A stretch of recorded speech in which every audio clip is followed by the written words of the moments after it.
ദൈവത്തിൻ്റെ ഏറ്റവും പ്രിയമുള്ളവരെ, അവിടുത്തെ സമാധാനം ഞാൻ ആശംസിക്കുന്നു. ഇന്ന് കർത്താവ് നമുക്ക് നൽകുന്ന ദൂത് സുഭാഷിതങ്ങൾ 3:6. നിന്റെ എല്ലാ പ്രവൃത്തികളും ദൈവ വിചാരത്തോടെ ആകട്ടെ, അവിടുന്ന് നിനക്ക് വഴി തെളിച്ചു തരും.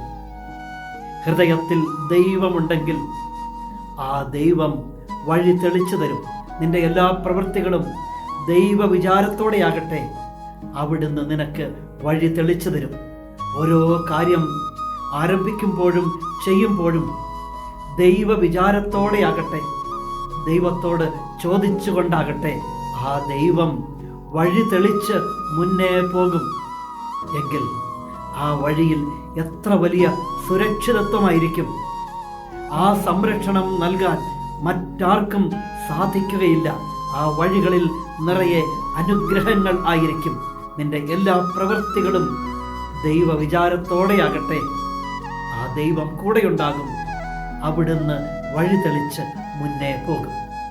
കരുണാമയനായ ദൈവം നമ്മെ എല്ലാവരെയും സമൃദ്ധിയായി അനുഗ്രഹിക്കട്ടെ.